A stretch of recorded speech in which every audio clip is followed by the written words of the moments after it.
So thank you so much for joining us today for this Bridge Event webinar, What Are High-Flying Districts for English Learner Students? It's hosted by the English Language Learners Alliance here at REL Northeastern Islands. And at this time, I'd like to introduce MP Avery, who's the facilitator for the English Language Learners Alliance, also called ELLA. She'll be today and introducing our speakers. Good afternoon, MP, and have a great webinar. Thanks so much, Peter, for doing such a great job introducing our webinar and all the other things that the REL is doing. And welcome to everybody to our webinar, What Are High-Flying Districts for English Learner Students? As Peter said, this is hosted by the English Language Learners Alliance at REL Northeastern Islands. We're very pleased to see so many of you from across our region and also across the country. We have quite a representation here from Rhode Island, Massachusetts, some of the states in the region, as well as a lot from Indiana and Texas and Minnesota. So welcome, everyone. We're also excited to see so many of you from different positions, from state departments of education, higher education, from district administrators and teachers. And we know we're going to have a very interesting and exciting webinar. Somewhat different from some of the other ones that we've been having in that this will be examining growth in English language proficiency among English learner students from a different perspective, not so much from what's going on down in the nitty-gritty of the groundwork, but exploring growth by examining the patterns that emerge from contrasting various characteristics and outcomes of the fastest and slowest growing districts. It's the idea of high-flying districts and low-cruising districts, I think, is an interesting notion and a fascinating one, and we'll definitely hear about that from our presenters. Before we move into our main presentation, especially for those of you who might have just joined the webinar, let me just very briefly share with you a little bit about our English Language Learners Alliance. Our alliance members come from 3 states in our region: Connecticut, Rhode Island, and Massachusetts. Most of our members are district-level English learner coordinators, as well as representatives from our state departments of education. Our goal as an alliance is to really develop research and other resources that will help us better understand the diversity of the English language learner population and explore those programs and services that best meet their diverse needs. Sometimes I think there's a tendency to forget that English language learners are not a homogeneous group, and that we tend to forget that they don't all need the same kinds of services. So the kinds of studies that we have been trying to do are ones that highlight this diversity, not only in the population, but also the related services that they need. We have had, why do I keep going back? I'm sorry. Our recent publications are the very first one that we did was on the correlates of academic performance for English language learners in a New England district. And we looked at things at level of language proficiency as well as some of the demographics of the student population in this particular district, as well as the characteristics of their states, and looked at the relationship of those variables to their academic performance on content assessment. We also have developed and published a survey tool. We had an interest from one of our states in understanding what school principals knew or didn't know about English language learners and the regulations and also the beliefs around what works best for English language learners. So we developed this survey tool, and we recently tailored it to be more specific to one of our states, and that survey has been administered. We have developed those results, and it's now serving to inform the kind of professional development that will be offered by the State Department of Education, as well as by a association in the state that does a lot of professional development with principals. We also have 2 other works in progress. One of them is a study that's being done with data from New York City, and it looks at English language learners in middle and high school and looking at the predictors and consequences of reclassification. We've also developed, or are in the process of developing, another tool, which is a home language survey data quality self-assessment tool. Last year, we worked with a small subgroup of our Alliance membership to look at the reliability and accuracy of data that was being collected around English language learners. And we decided to focus on the collection of data through the home language survey and developed an informal tool to help each district self-assess where they were in this process, and found that there was a lot of unreliability in terms of how the home language survey was being administered, how the answers were being gathered, how they were being reported, and so on. And so we're developing this tool now for publication, and it should be ready sometime in the next year. In addition to that, we've also done other studies that have been much more specific to some of our members on the Alliance, and those are only available for limited distribution. So today's agenda, we're doing the introductions and the welcome, but we will be focusing on a research report that was done using WIDA information through the Access for ELLs assessment. This is where the idea of the high-flying districts for English language students came from, and our presenters are the authors of that report, Dr. Gary Cook and Narek Sahakyan. We will be dividing up the presentation into two parts so that there will be opportunity for questions and answers in between. And Carrie Parker, who is the researcher on the English Language Learners Alliance at the Northeast and Islands REL, will be moderating the question and answer periods. And then we will have a discussant, Dr. Eric Haas from REL West and the English Learner Alliance that the REL West has, and then we'll do a wrap-up. Our goals for today are basically to understand the statistical measures of growth used in the study and the data used in the analysis to identify what our authors are calling high-flying districts and low-cruising districts for English learner students. We'll also learn about the consistent patterns found in these districts, both the high-flying and low-cruising ones, based on demographic factors and academic outcomes. And we'll consider how accounting for these district-level contexts of education for English learners provides additional information for policymakers and practitioners to consider when looking at specific programs and/or instructional strategies for ELLs. It's a big mouthful, but I think we will have a very interesting discussion. So I want to remind you that as you're listening to our presenters, please feel free to enter your questions in the chat room, which is on the left side of the screen, and we will be pulling out those questions and posing them to our presenters during the question and answer period. So let me now introduce our presenters. We have Dr. Gary Cook, who directs research for the WIDA Consortium and is a research scientist attached to the Wisconsin Center for Education Research. He has a PhD from Michigan State University in Educational Measurement and Statistics and a bachelor's and master's degree from the University of Hawaii in Linguistics and TESOL. His recent research and publication interests have focused on the relationship between English language proficiency and content assessments, standards alignment, policy issues associated with Title III accountability, and applying growth modeling techniques to address key educational questions for English language learners. I know many of you who are from WIDA states will know Gary's work very well, as he has been very involved in the development of research using the data from Access for ELLs. His partner in this research report is Narek Sahakyan, who is a quantitative researcher at WIDA's Research and Development Department and collaborates with Gary in statistical and econometric studies. He has a master's degree in agricultural and applied economics from the University of Wisconsin, in Madison, and is published on economic corruption, economics of international soccer, and standards of foreign language learning. Very interesting topics.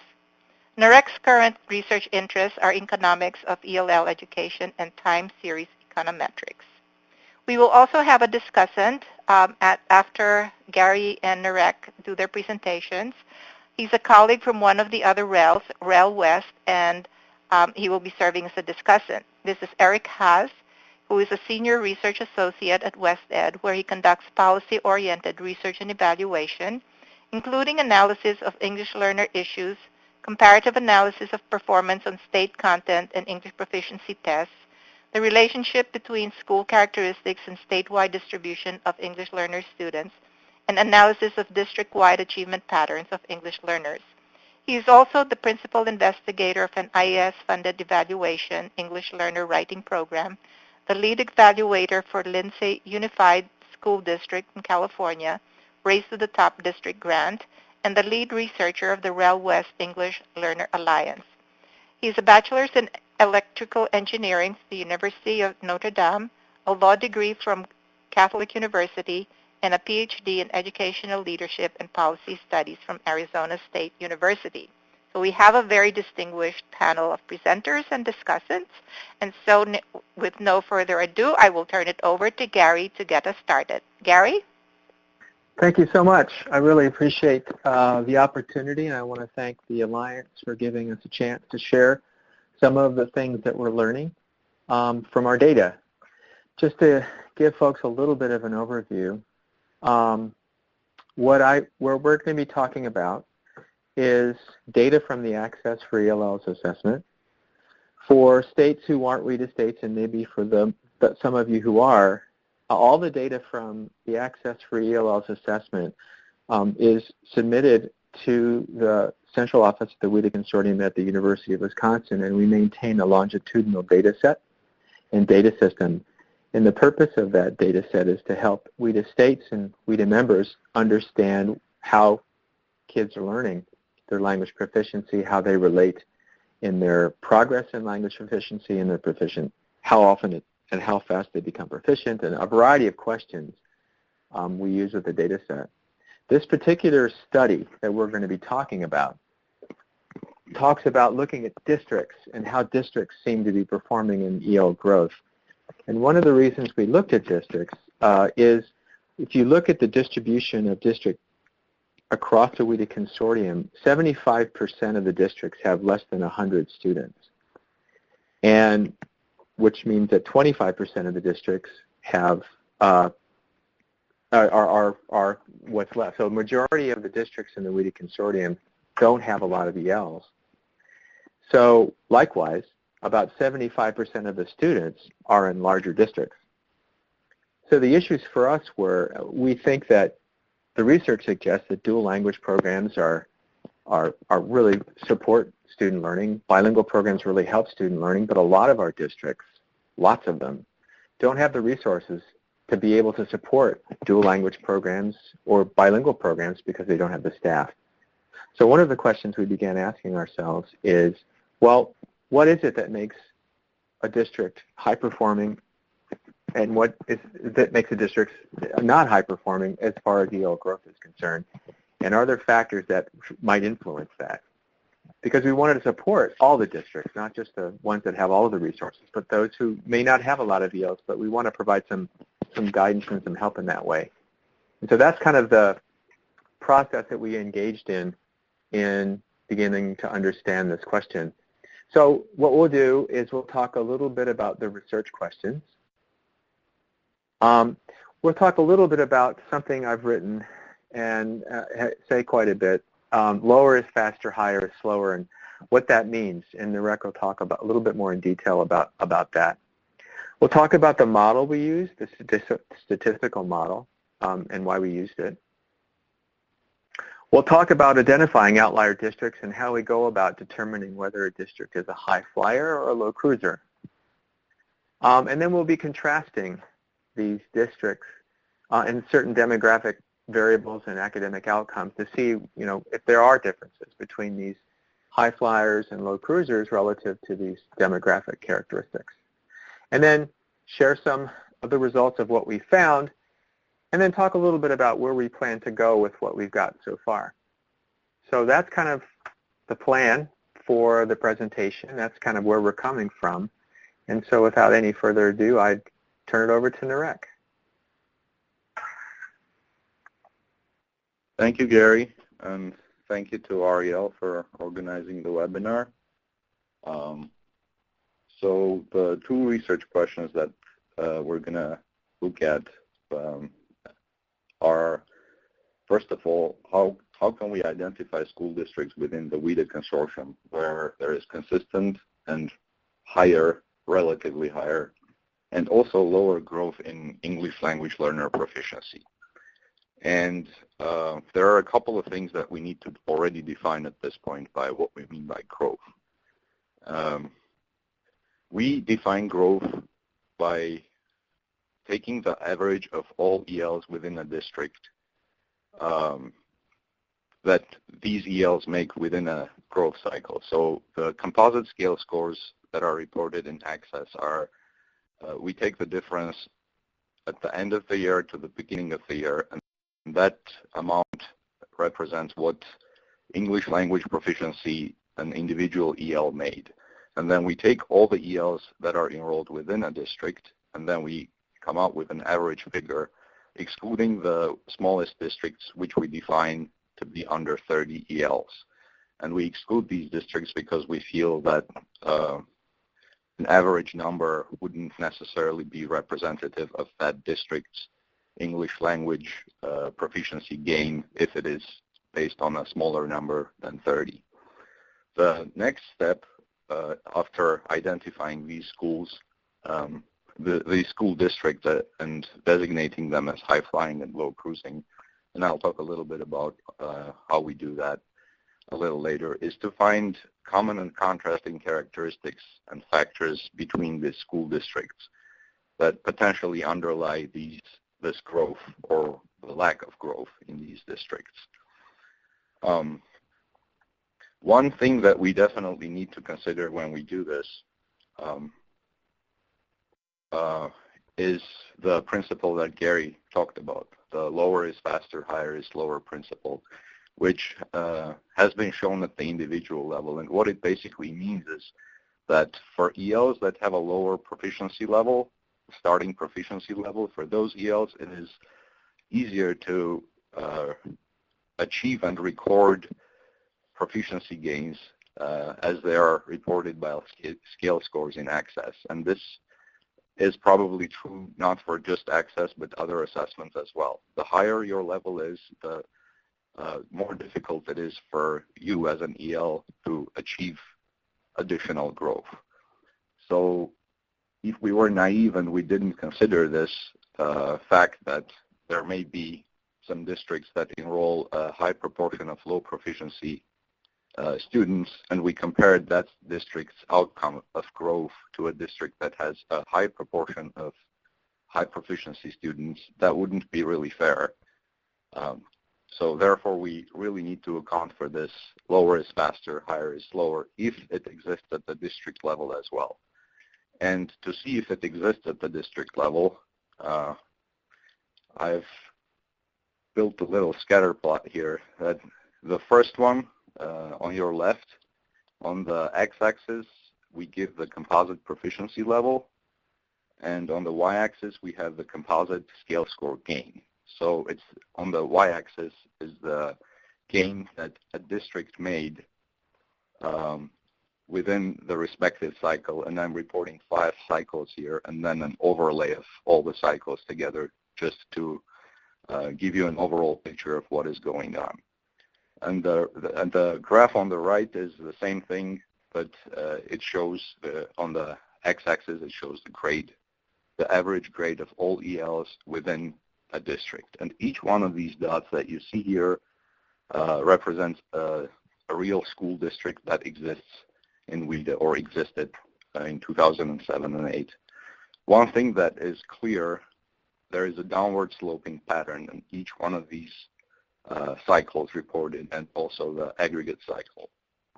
What this means is basically lower is faster, higher is slower.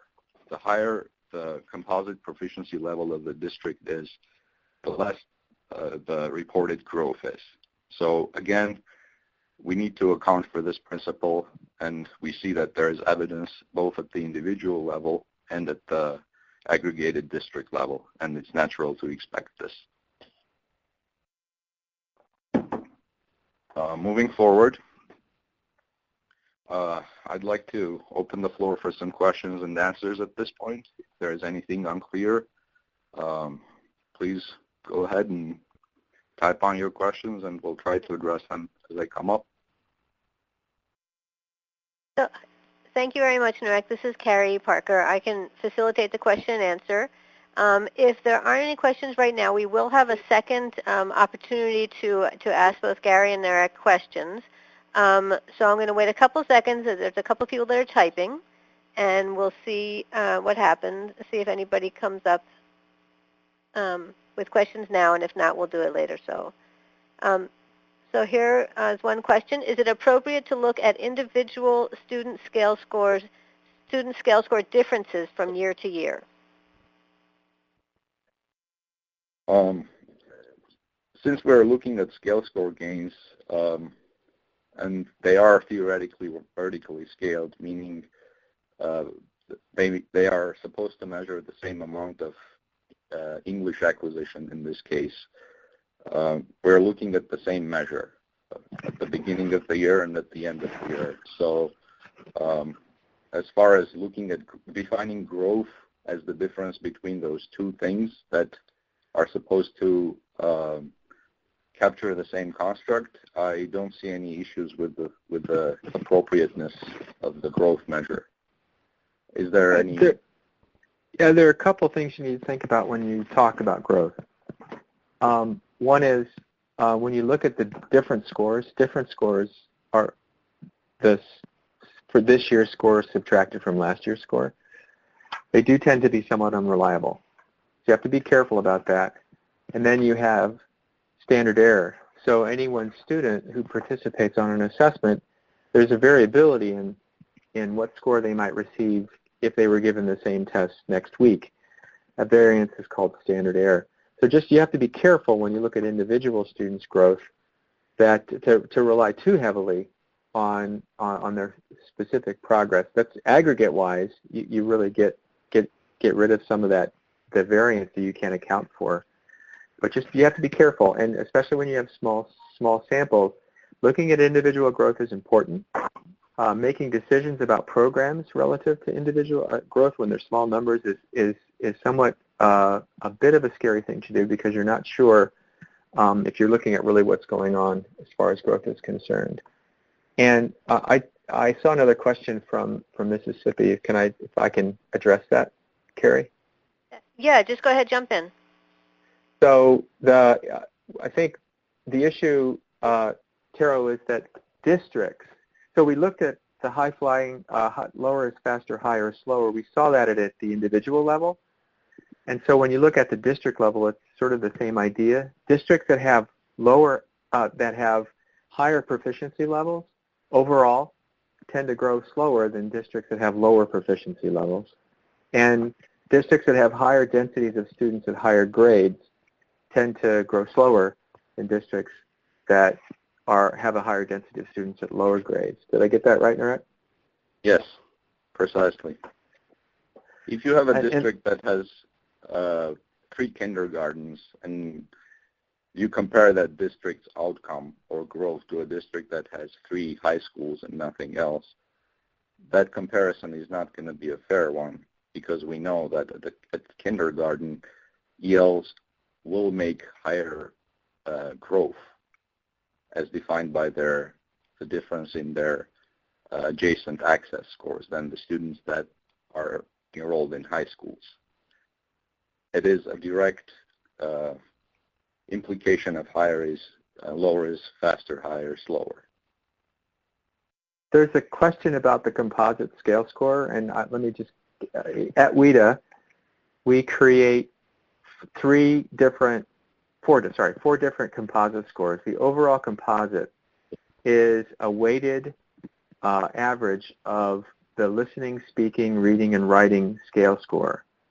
So, and 70% of the overall composite score is based on literacy. 30% is based on oral language, and it's broken up by 15%, 15%, 35, and 35. So that's what the composite, how the composite scale score is performed. There's Great. another Thank question. you, Gary. Sure. There actually are a number of other questions, but we have hit our time limit. So, and since we do have a second round of questions of Q&A, I think we should move forward with our presentation, and we'll come back to these questions. We're keeping them all. We've cut and pasted them all into a separate place, so we won't lose them, even if they end up going up in the chat. So we'll come back to this in a few minutes. We'll be able to continue now with Narek. All right. So moving on, we established that we need to control for lower is faster, higher is slower. So how do we do that? And for that, we use a statistical methodology, a statistical model that's called the fixed effects model. And what this basically shows is that composite scale score gains are a function of composite proficiency levels, of grade, and a bunch of other stuff.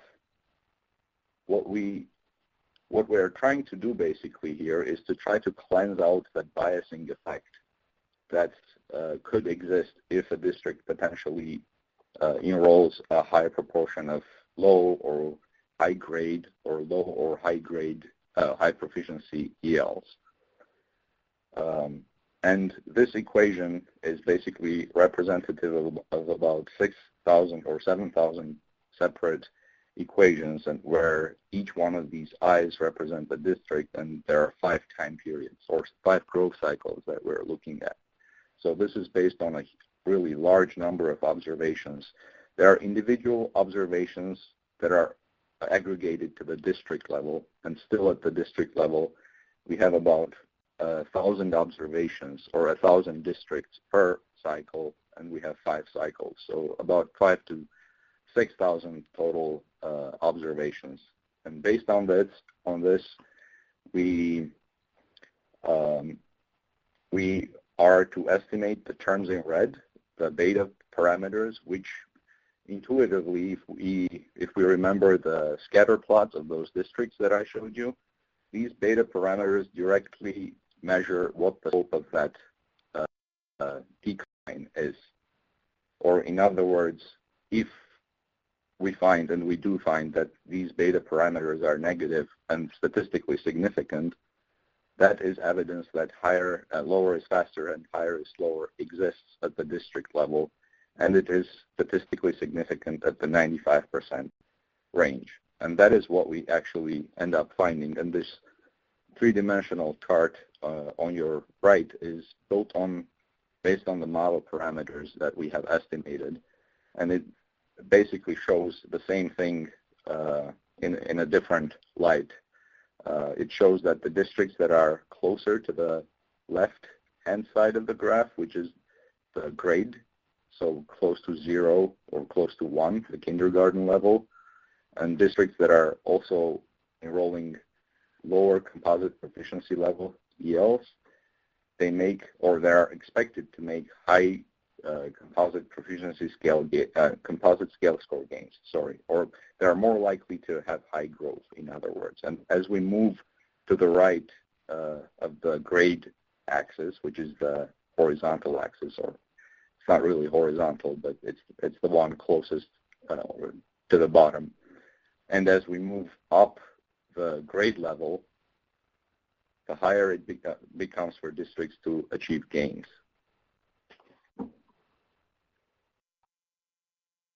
So once we have estimated these beta parameters, we can plug them back into these equation, and then we arrive at adjusted scale score gains.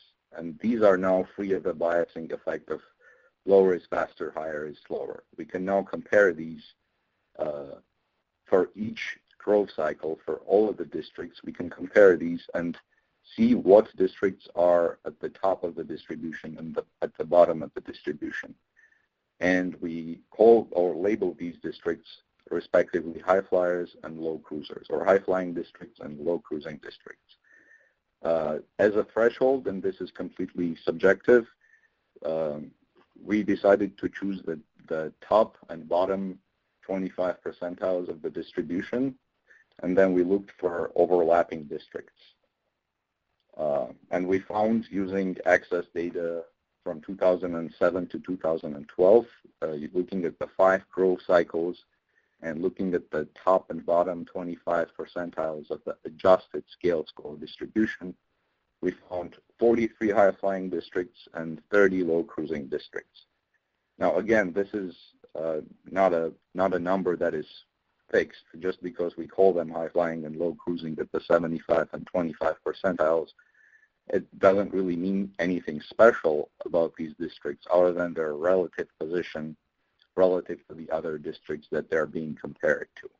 We could have chosen, say, 80 percentile and arrived at a different number of high flyers and low cruisers. All this is doing is basically providing the contrast between these two groups so we can see whether high growth districts are different from low growth districts in other ways other than the English language proficiency acquisition.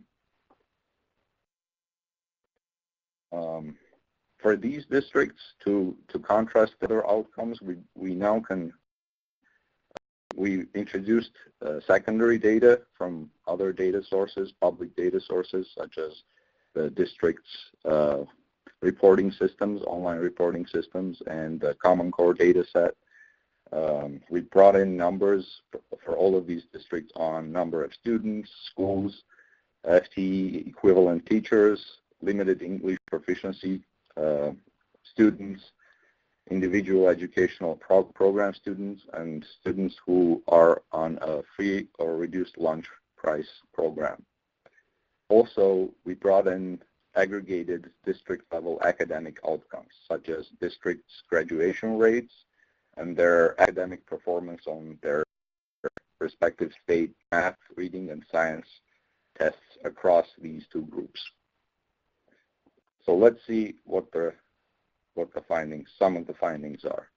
So let's look at the graduation rates and the math, reading, and science tests, contrasting the outcomes of high flyers to the low cruisers. And in these graphs, the high flying districts outcomes are given in red, and the low cruising districts are given in blue. So looking at the first chart on your top left of the page, the graduation rates, we can see that consistently high-flying districts record higher than low cruise districts graduation rates. And these are numbers because we were aware that graduation rates may be different from state to state, so we used the difference from the state average depending on what state the district was located in. So there is a consistent picture, and I have only 4 bars here instead of 5, the 5 cycles, because information on the 7-8 or data on the 7-8 cycle was not of good enough quality to establish statistical differences. So graduation rates, we can see, are structurally different, systematically different when we look at low cruising and high flying districts. Moving on to the graduation rates, a very similar picture emerges. We can see I have the 3 different colored bars, the math test, the reading test, and the science test. We can see that there is a systematic difference no matter what growth cycle we look at. High-flying districts tend to have higher performance of their students, and this is not just ELLs. I should have mentioned this.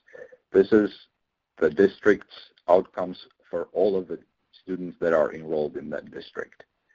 So not just the ELLs, the whole district's academic achievement is contrasted for the districts that are labeled high-flying and low-cruising.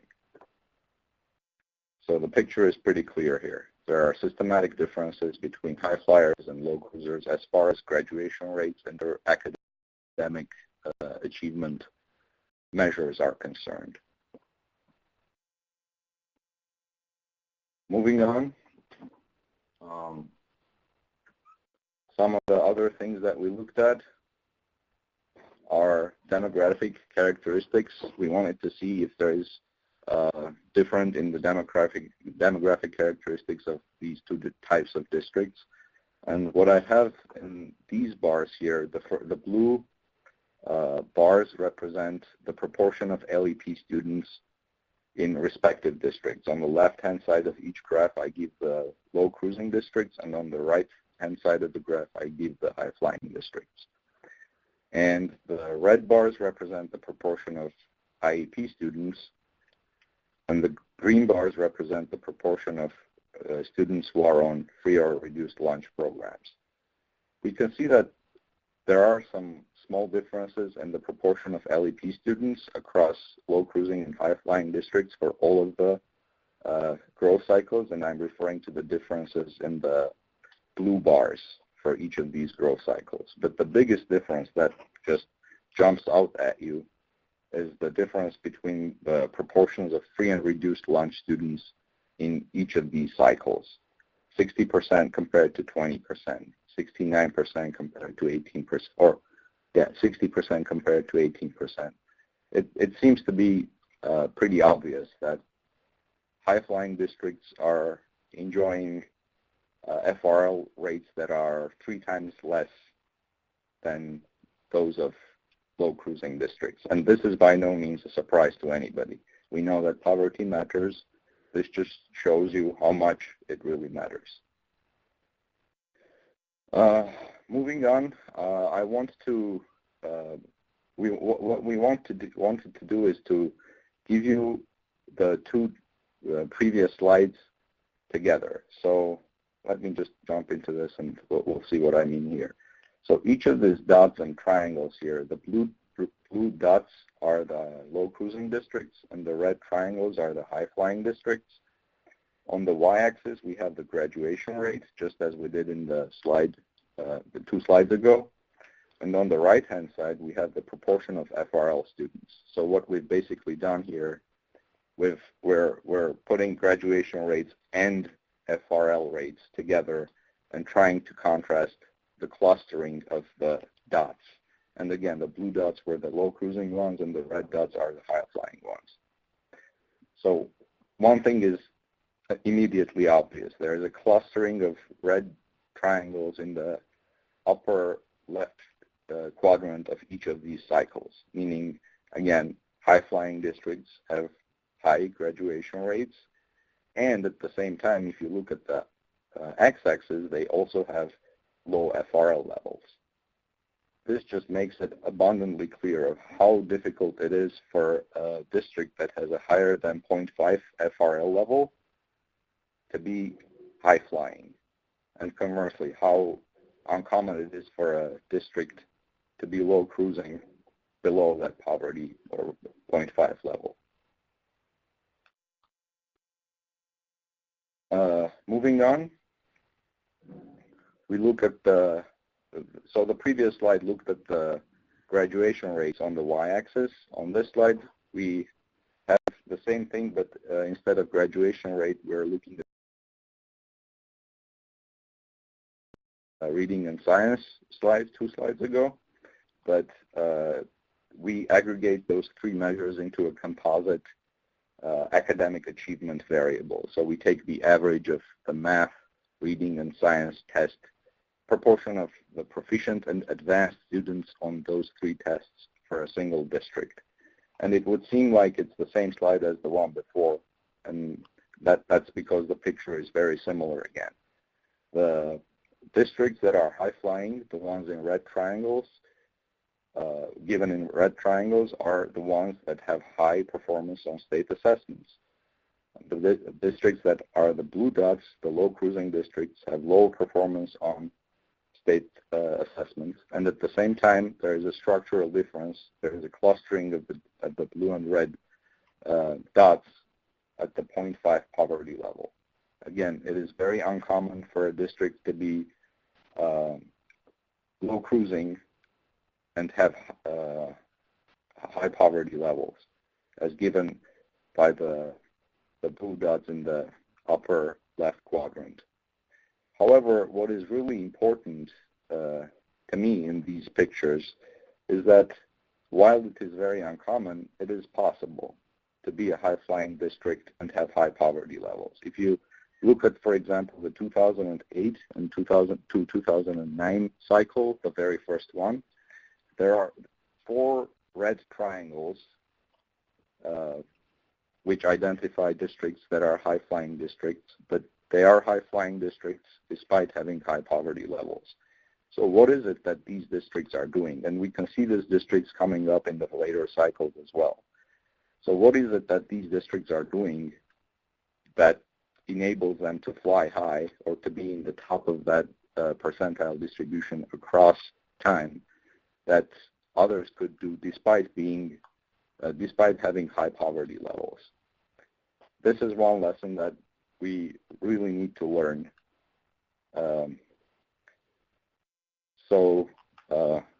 At this point, I'm going to turn the floor over to Gary, and he'll talk about some of the future research that we plan to do to answer this question.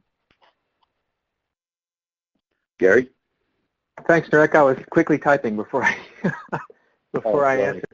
That's okay.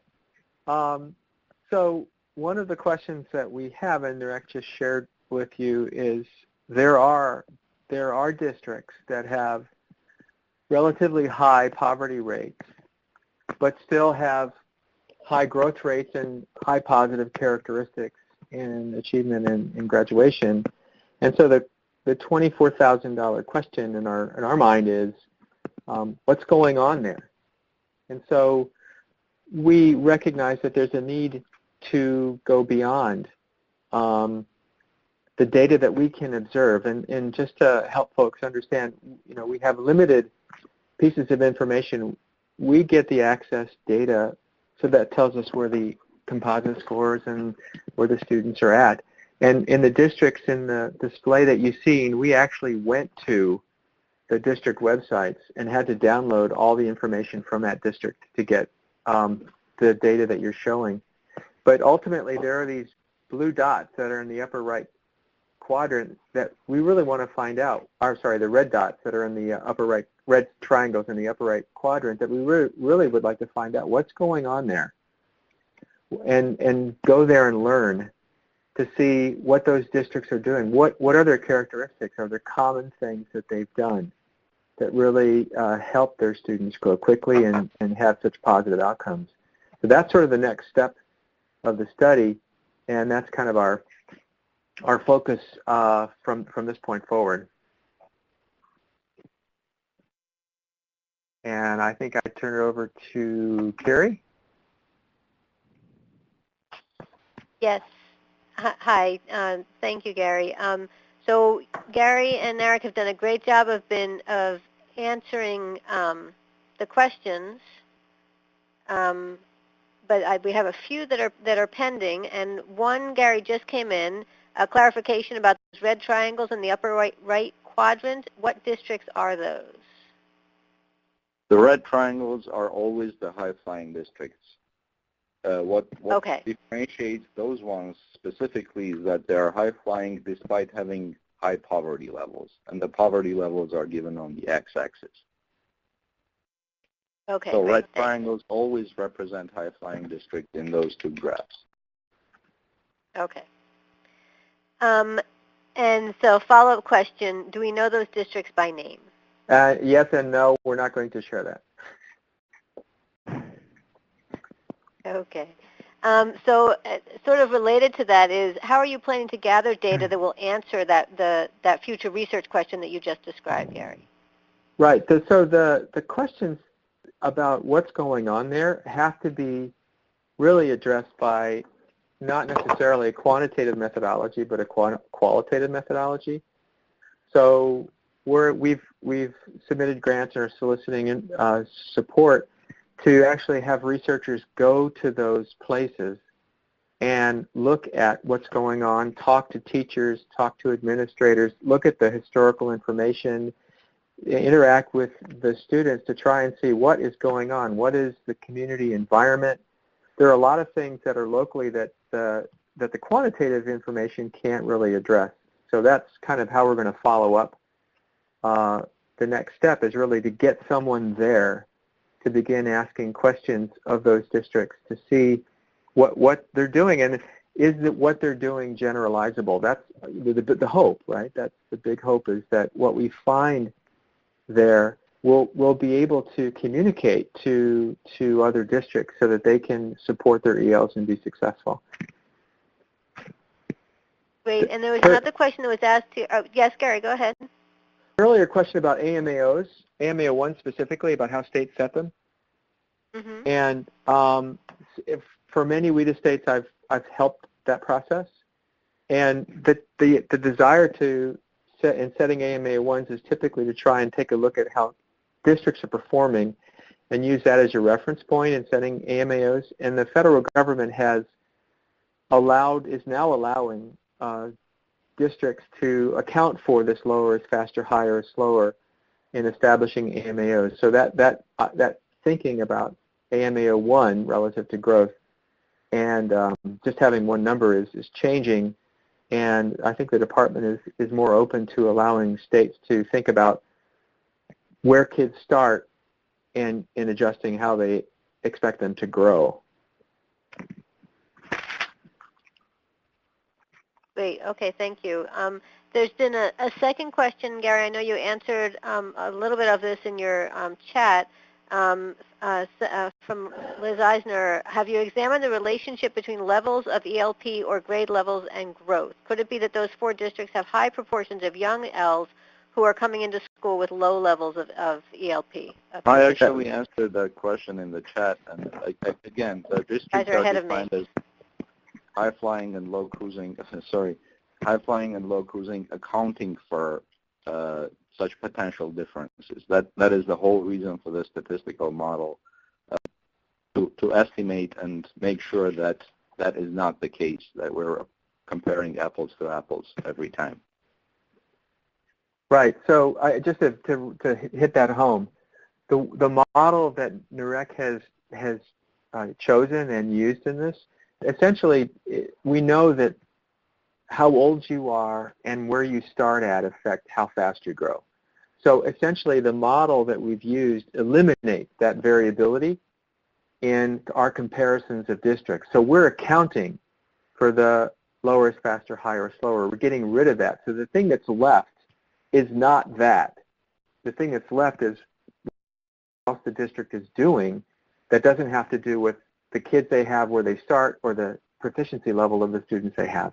That's where this really has a powerful possibility, in that it allows us to things that we know, we remove things that we know actually have an effect. And Carrie asked about classroom data when we go locally. Yeah, our intent is to, in the district, and given that we get funding, the districts that we're going to be identified as districts of interest is to identify 1 or 2 schools in that district and then go into the classroom and look at what's going on. But we think it's the confluence of things in a district that really supports how a district grows.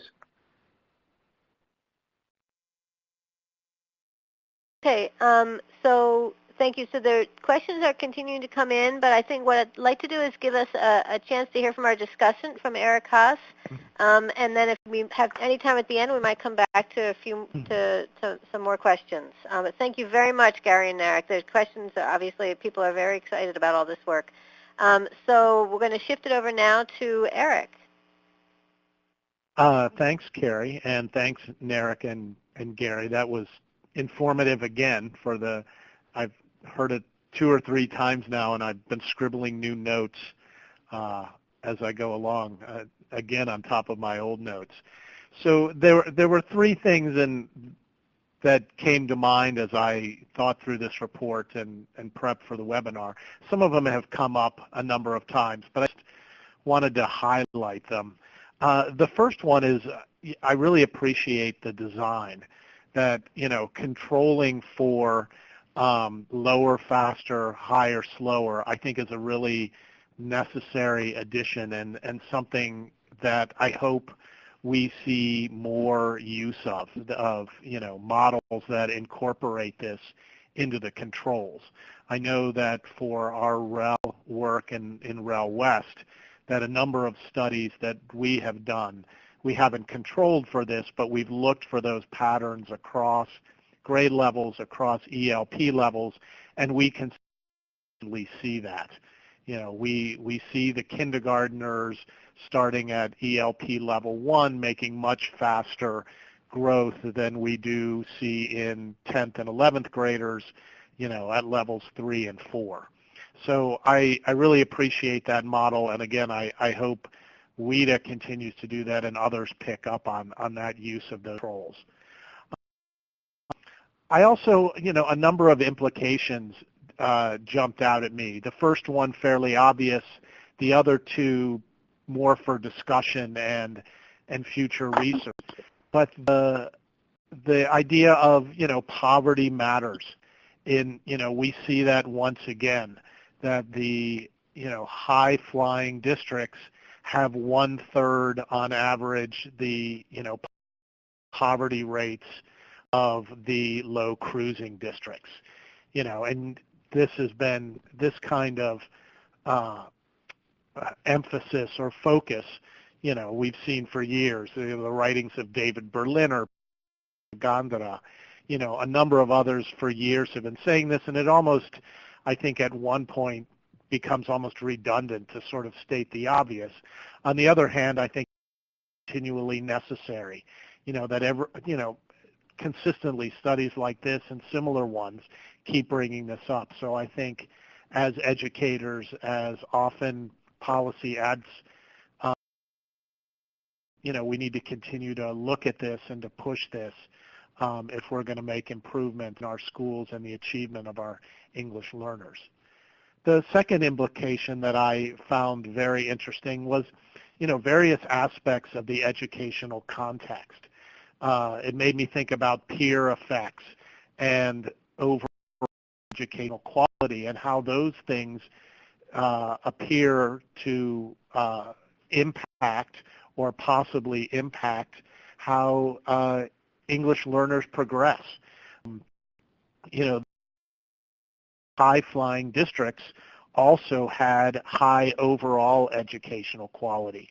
They were achieving not just with their English learners, but with students overall. And I think there's a lot of consistent research that shows that ELs have their own support program. They participate in their own English learner development programs, but they also participate in the larger life of their schools and communities. And so those matter a lot as well. So I think that bears, you know, continual investigation.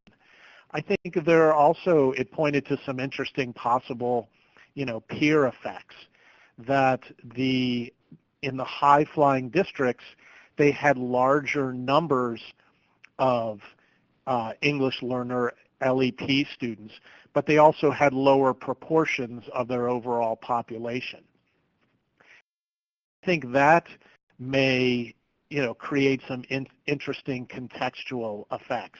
There is research that shows that a lot of the English learning that occurs for LEP students occurs in the informal settings of the school, in the playground and other areas where interaction with native English speakers is often very important.